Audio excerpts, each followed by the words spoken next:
You have seen India pre-independence and post-independence. What are some of the most significant changes you have seen during this period? There were great changes in the first 20 years after independence. It was the time when Nehru's governments, which ruled India for the three elections after independence, they put in place the foundation of modern India. They declared us a secular republic in which religion was a private affair. Then great scientific advances were made. IITs were set up at that time. The nuclear establishment, space establishment was set up. And the academies, and it was established that that we had freedom of speech, the right to live and work and dress the way we wanted, and to worship the way we wanted.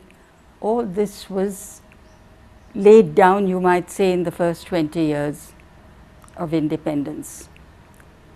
And subsequently, if we look at what's happening now, there seems to be a kind of movement backward from all this. What we are looking at is an attack on our foundations. I have in my writing called it the unmaking of India. So it's a very worrying time, and that's what we are watching at the moment. In your book Prison and Cake, you talk about how dangerous it is to alter the past history and how you are against changing the names of the roads. In today's scenario, when you see the facts being distorted and the names of cities being changed by the new government, how do you feel and what are your views about these changes? Well, you see, by changing a name, you are not wiping out what really happened. Indians have gone through many changes in the course of our very old civilization, and if we keep blotting out the past, then we are losing knowledge of ourselves. And by changing a road name, you don't wipe out, for instance, take Aurangzeb Road has been changed. Well, you don't wipe out the fact that Aurangzeb was a ruler here, part of the Mughal Empire,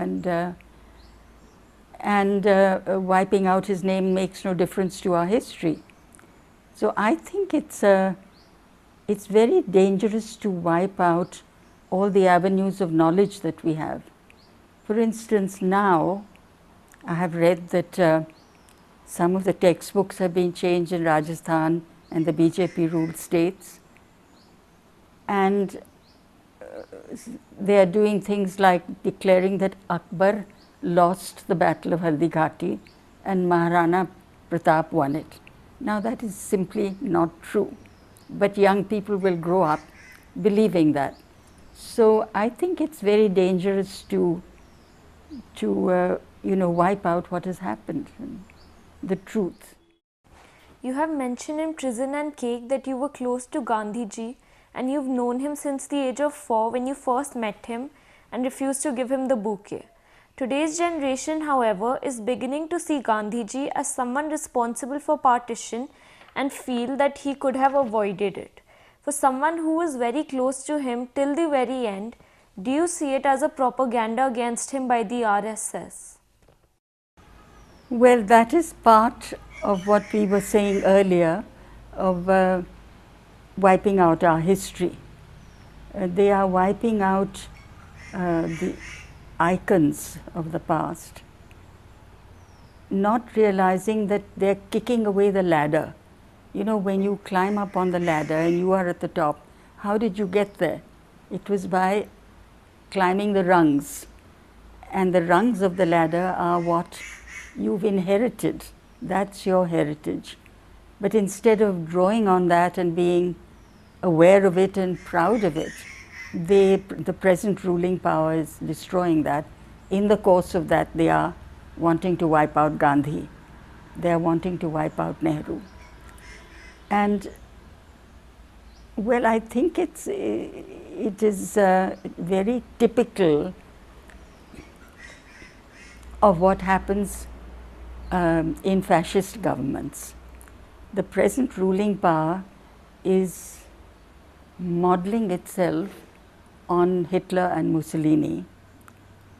They took inspiration from those times in Germany. They are great admirers of, and that is all in the public domain. We know that they met with Mussolini and took his advice about what should be done in India. So it's not surprising that they're wiping out Gandhi. They are trying to show that non-violence made Indians weak, and it should be, done away with, and we should become a militarized people. All fascist regimes do this. They militarize their people. They have their own brand of militant nationalism, and that's what's happening here. So I'm not surprised that they are declaring that Gandhi was responsible for the partition, when in fact he must have been the one person who went to the utmost to try and prevent partition. In fact, he even suggested that Jinnah should become the first leader of Free India. Jinnah was not willing to cooperate at the time. And yes, Gandhiji was, you mentioned my meeting him when I was tiny tot, and Gandhiji had been part of my family since my mother was 17 years old. He was at her marriage also. He came and stayed, and he was a guest at her marriage. I don't know if you have read that Gandhiji advocated celibacy. So when my mother and father, after the wedding ceremony, they went to him for his blessing, and he gave them his blessing, and he told them that they should be celibate. So my mother, who was then hardly 21 years old, she was still 20, she said, "But Gandhiji, we love each other, so we won't be celibate." She just spoke out to him. This was the relationship between Gandhiji and our family. It was very close. He was their political advisor, but he was also their family friend, very close. You have had a very strong political background and grew up during India's freedom movement. You must have had a very strong connect with politics to base all your books on it. So did you ever want to play an active role and join politics or be a part of the government? No, although at one time, I think it was President Radhakrishnan, who was a very good friend of my mother's, he told her that she should stop, looking after her home, and she should stand for Parliament. And of course, I never had any desire to do this, because I don't know why, maybe because I had had nothing but politics since I was born. And secondly, because I'm essentially a very private person, and a political life puts you before the public eye 24 hours of the day. I had seen what had happened to my mother and father. My father, in fact, died of his 4th imprisonment under British rule. And so what happened was that politics became my material.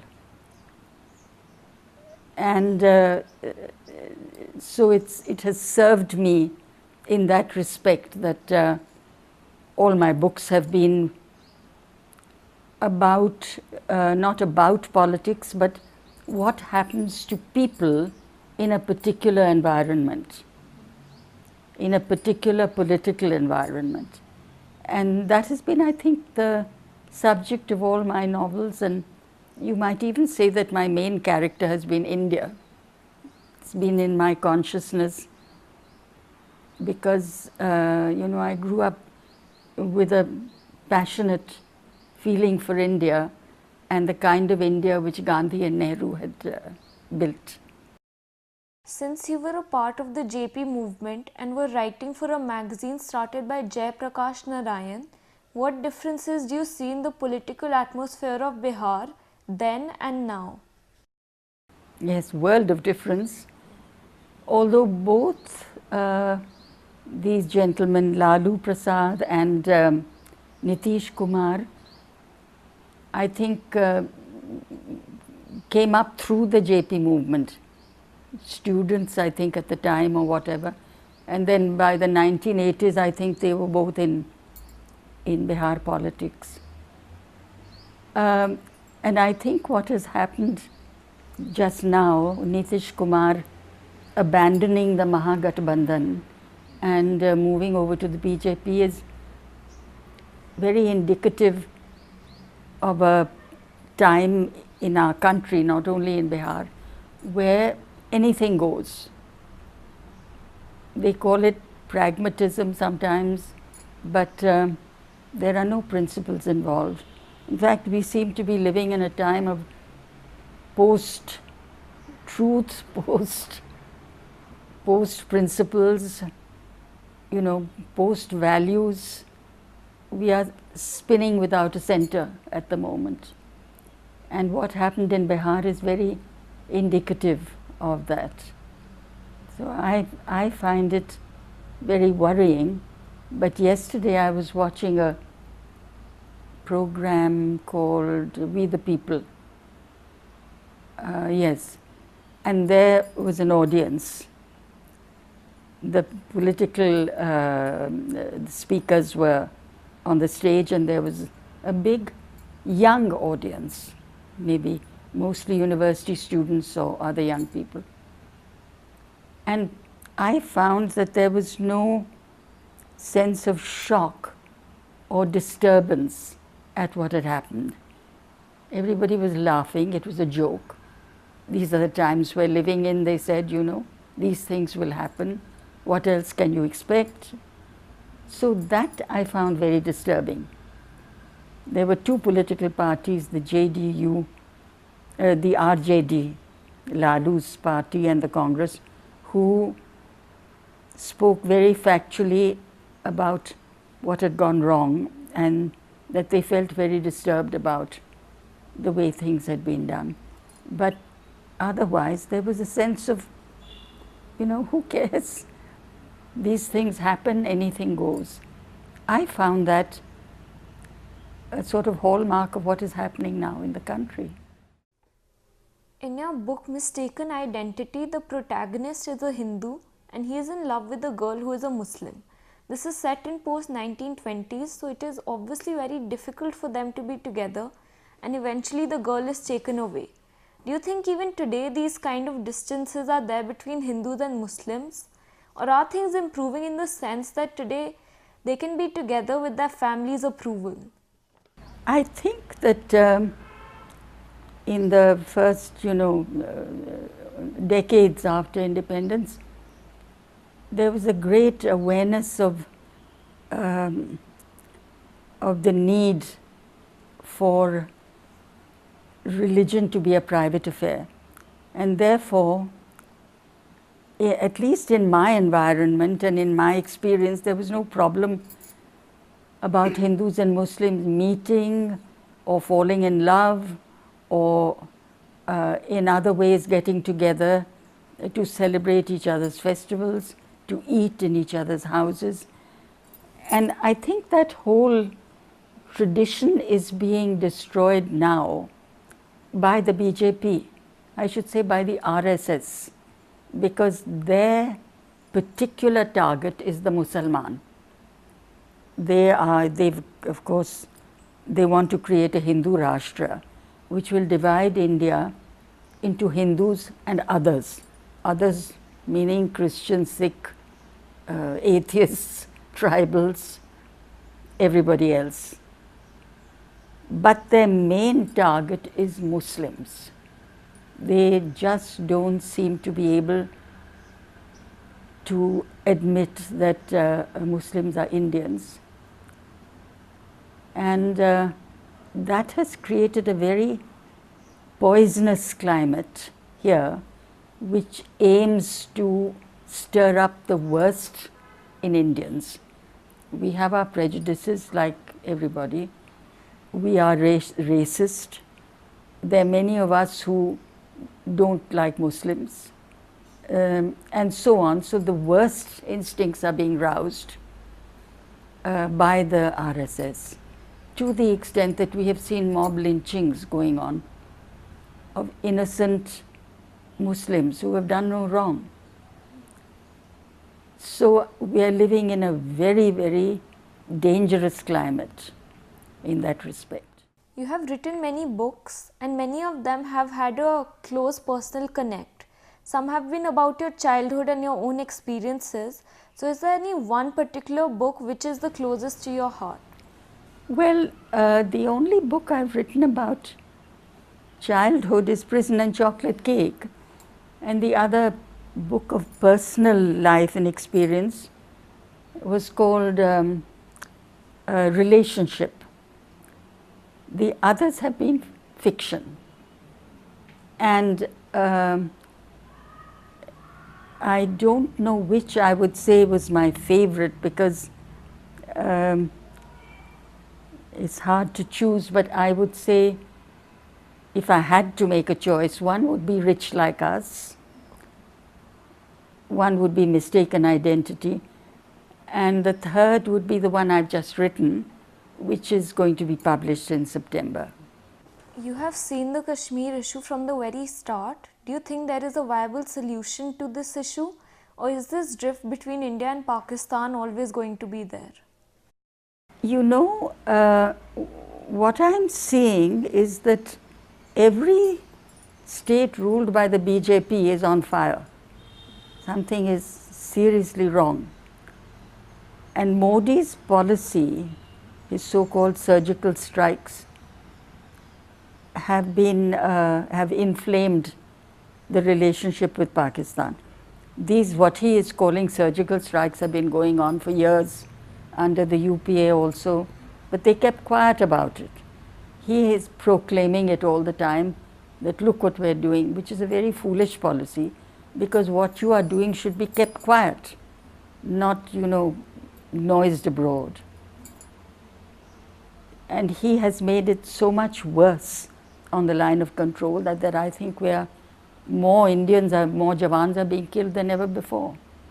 Then our policy with China is erupting, and in every way I find that he is leading us into a more and more violent situation of war. I'm beginning to wonder, is this what he wants?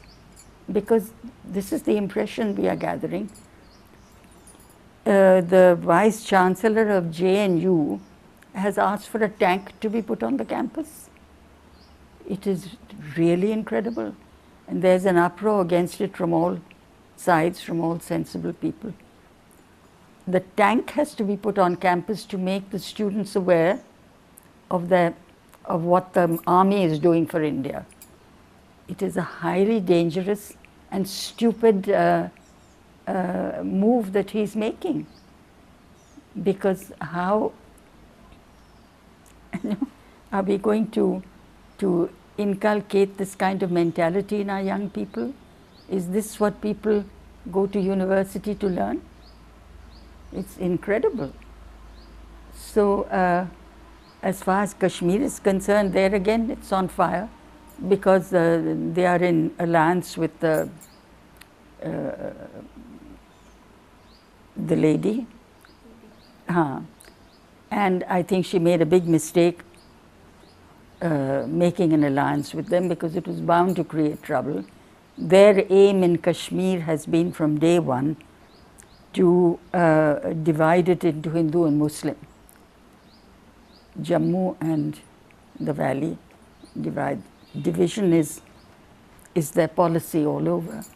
And there again they have created a situation which is much worse than it had been.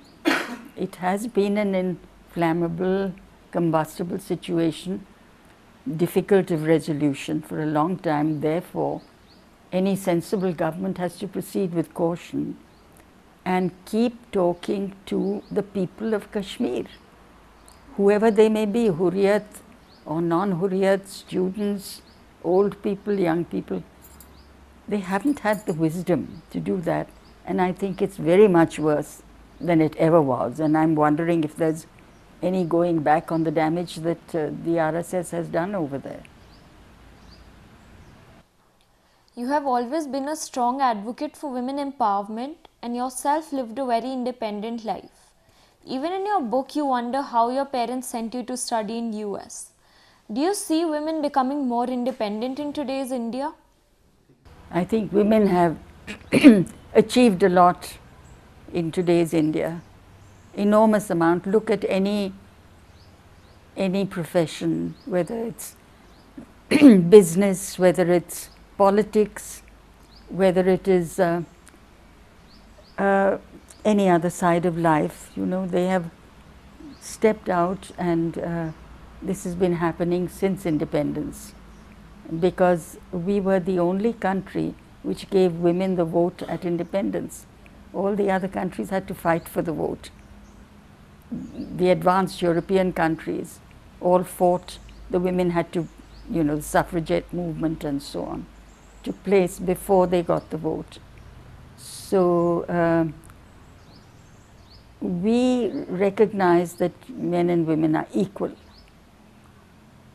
Now, as we know, society always takes a long time to catch up with the law. So it's been a hard struggle from day one for Indian women, especially who are not in any sort of privileged position. They've had a hard time, and they are having a hard time. And we see it every day in various different aspects of life. The most horrifying is the fact that no woman is safe in the capital of India. And when people tell me that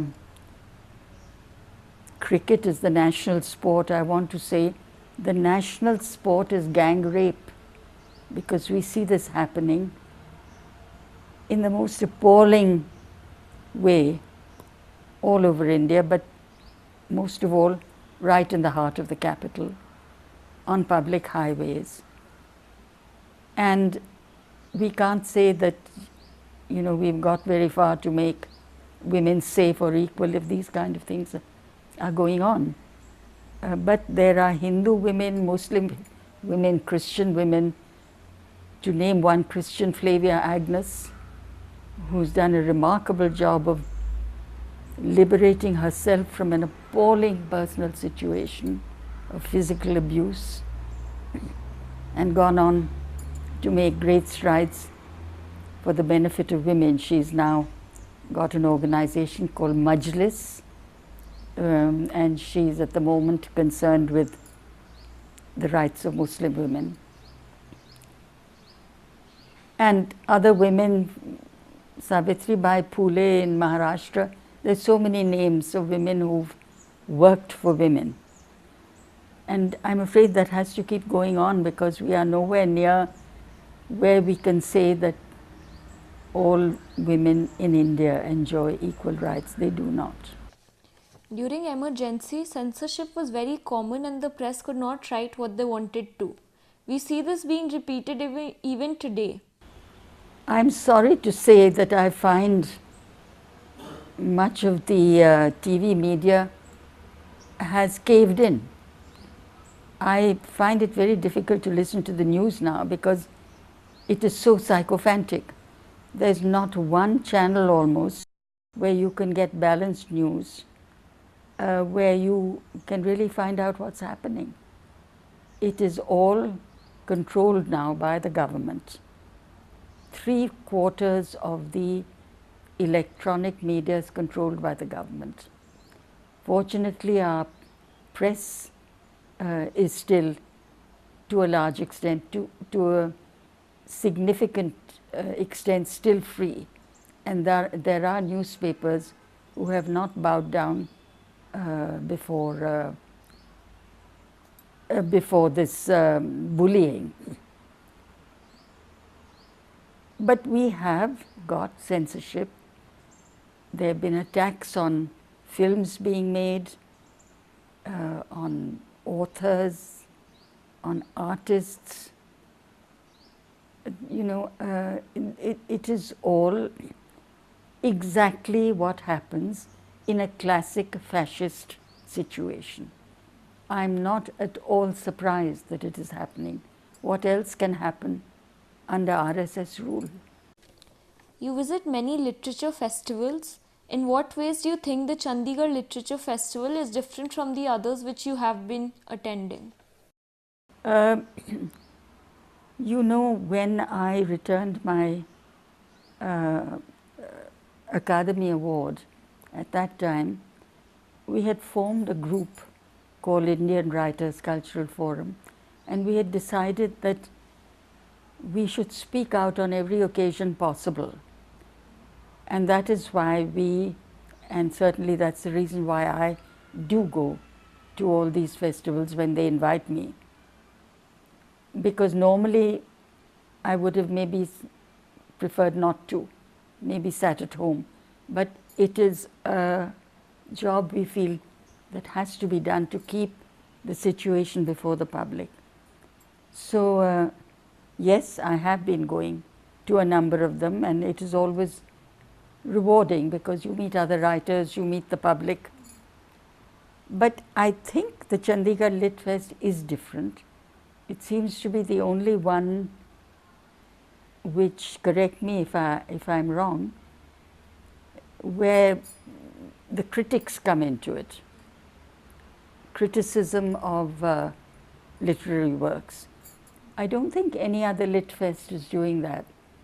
They are all on the same pattern. So I think this makes the Chandigarh Lit Fest a unique one in that respect. Coming to your returning of the Sahitya Academy Award, you had to face a lot of criticism at that time, with different groups asking why you did not return it when the Kashmiri Pandits were thrown out of Kashmir or the Sikh massacre took place in 1984. However, when the Sikh massacre took place, you did start an organization that dealt with the matter. Could you talk more about the criticism you have received?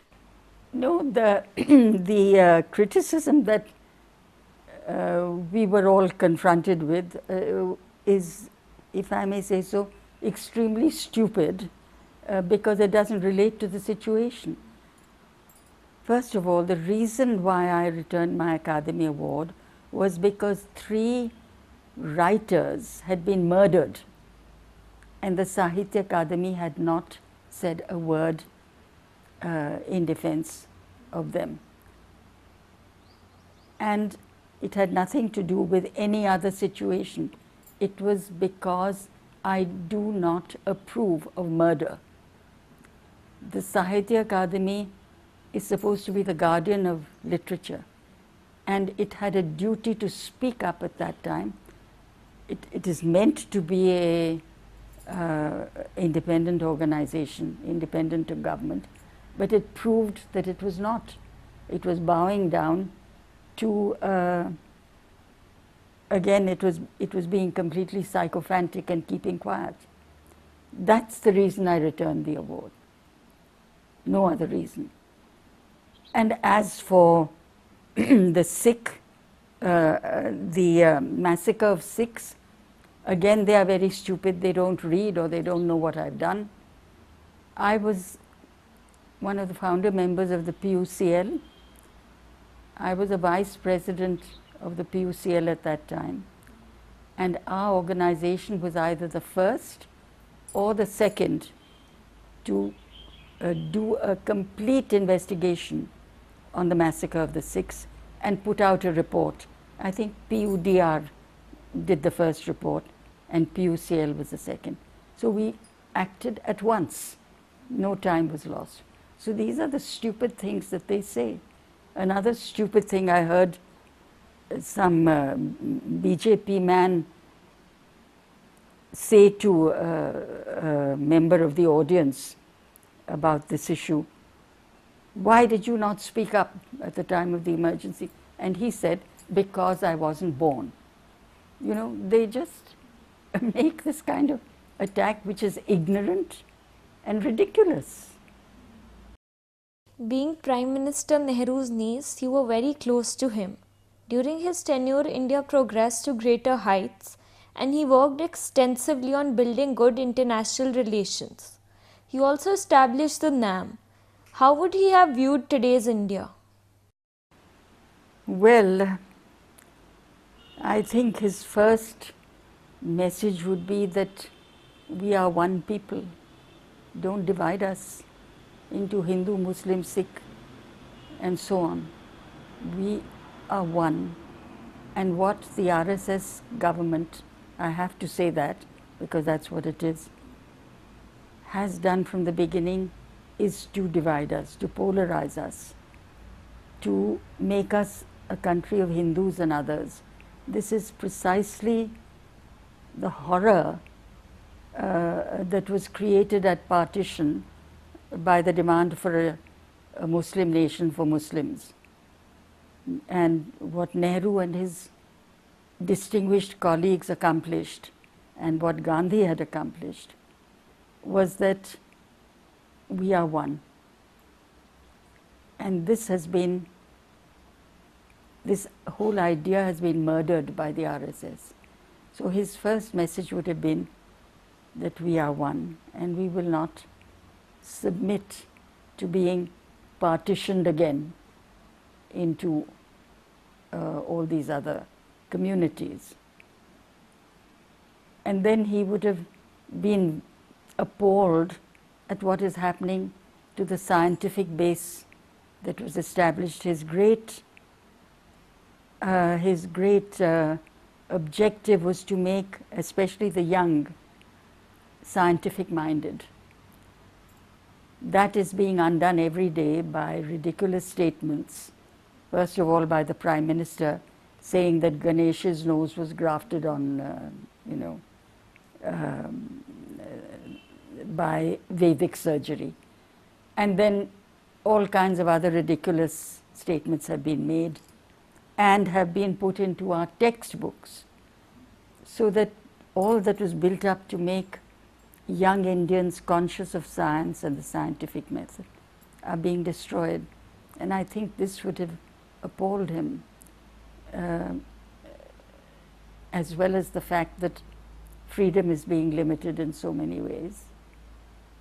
And of course, that fear has been instilled in people who do not agree with the government. Because in his time, his great characteristic was that he welcomed an opposition. There was barely any opposition to Congress in those years, but the opposition that there was, he welcomed, because he thought opposition was absolutely necessary for democracy. Vajpayee, in the early days of independence, was a young man in Parliament, very opposed to everything that Pandit Nehru said. But Nehru complimented him, and on his speeches, on his contribution, and said to him that you will go far. And that was what he felt was the foundation of democracy, that there must be disagreement. And in fact, Indian civilization has a long, long tradition of disagreement. Even the Ramayana has many versions, Mahabharata has different versions. All these things were debated by intellectuals of the period. and nobody killed anybody for disagreement. Debates were there at every level of society. And what the RSS is now doing is making debate and disagreement and dissent anti-national. If you don't agree with me, you are not a nationalist. The point is, and Nehru would have said this if he was alive today, when we were fighting for freedom, that was the time for nationalism. We were fighting to become a nation. Now we have been a nation for 70 years. There's no need for nationalism. It's an absurd idea. Like you mentioned, the curriculum is being changed and the textbooks are being altered to promote the RSS propaganda. We've seen similar trends in history with the fascist governments of Hitler and Mussolini. This is how they influence the youth and their thinking. What are your views on this? Well, the only way to stop this is to throw the government out at the next election, because as long as they are in power, this is the agenda that they will pursue. And as you say, it's the classic agenda of fascist governments. One thing does worry me and a lot of other people is that these EVMs, as they are called, are not reliable, so they have been abandoned by many European countries. England is one, and Germany is one, and there are others, because they felt that they can be easily hacked. Easily the software can be removed and another software put in. And that has happened in our election, this past one, in the UP. I know of cases where independents who discovered that they had voted for themselves, but when the result came out, it was all BJP in their area. And another very significant evidence has been from, I think, Bijnor, an area of Muslim workers who come to this side, Dehradun and other places, for jobs. And they said that in their ilaka, not one of them had voted for the BJP, but all the votes had gone to the BJP. So there have been evidences of this kind coming up, that there has been selective fraud. So even removing the government becomes difficult if your vote goes the wrong way in the machine.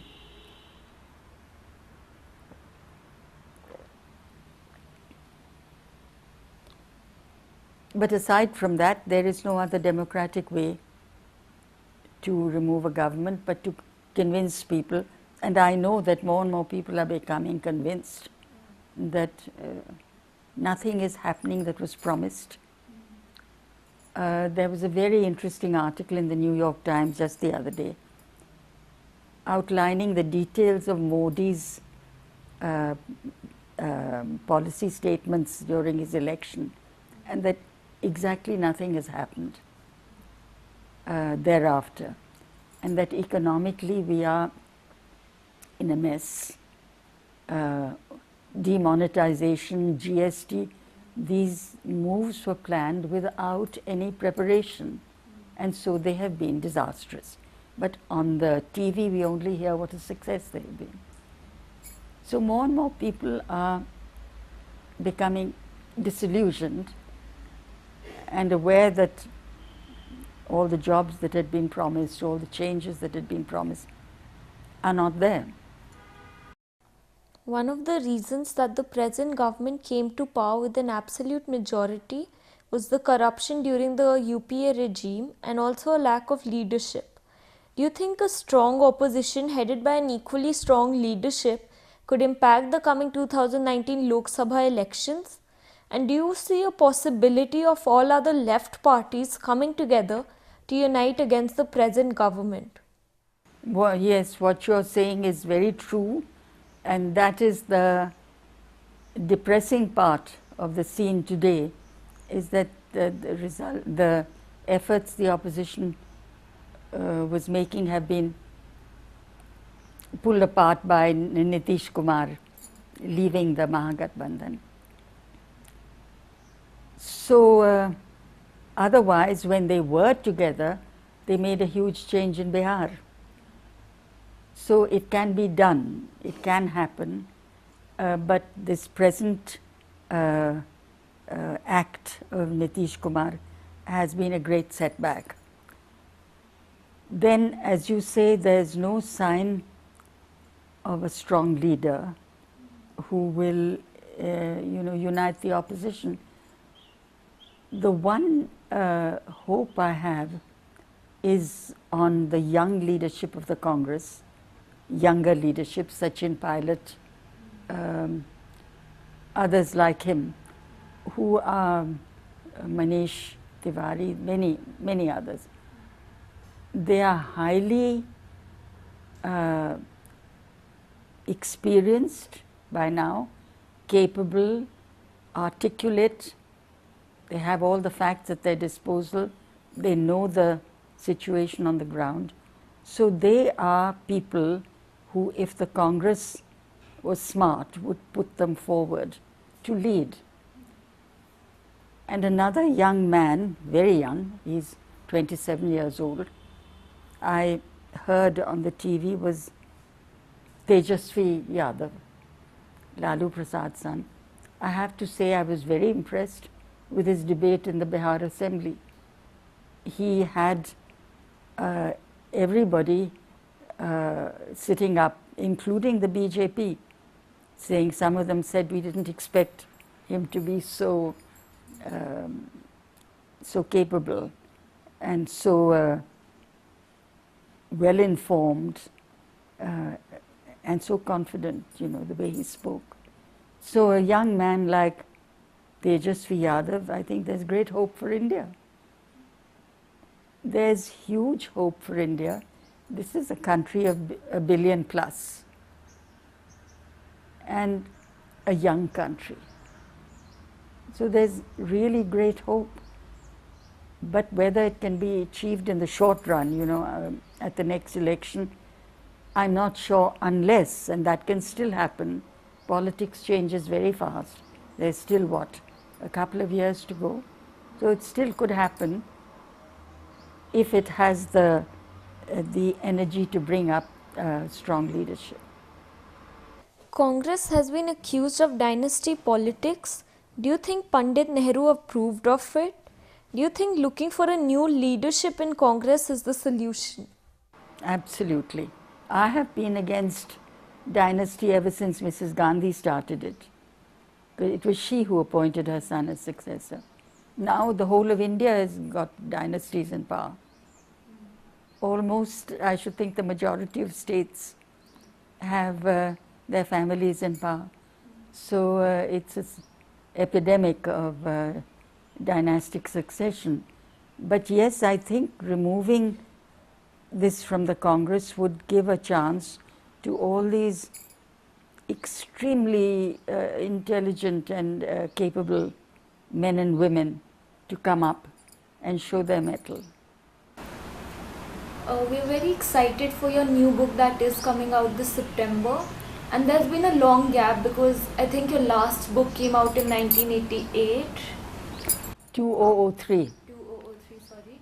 And now it's coming out. And then short stories came out 2 years ago. Yeah. So could you talk to us more about your book and what it will be about? Yes, all my books have been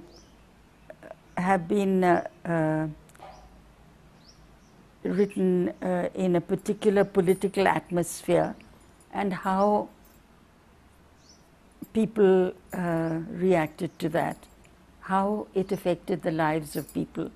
Because novels are not about politics, they're about men and women reacting to their lives and the lives around them. This last one, the last novel, which was published in 2003, was called Lesser Breeds. And that was like a tribute to a very remarkable time in our history when Gandhi led a fight against the British through non-violence. It was about that whole period. And then a couple of years ago, I had a collection of short stories published. This one is again about my reactions to what is going on in India. See, I think as far as I'm concerned, and I'm sure that's true of all novelists, you write what you have strong feelings about. And I have had very strong feelings about the making of India since independence. In a way, all my novels are about the making of India. And this one, I suppose, is about the unmaking of India. And this is, it's a novella, which is a short novel, is I should say, definitely my contribution to opening up what is happening. And I hope it will awaken readers to what is happening. I hope it will be widely read, because that is the only way writers can protest. It's through the words that they put on a page. So this is what I have done. It's called The Moon Shines by Day, When the Moon Shines by Day. Now, if the moon is shining by day, it means something is all wrong. So it's an indication of what the book is about, that what is happening is very wrong. Thank you so much for your time. It was an honor to be able to interview you. And Thank you. I'm always very, how shall I say, surprised if anybody wants to interview me or pay attention to me. I've never thought myself at all important. I think it was a great privilege for me to get Thank you. Thank you so much.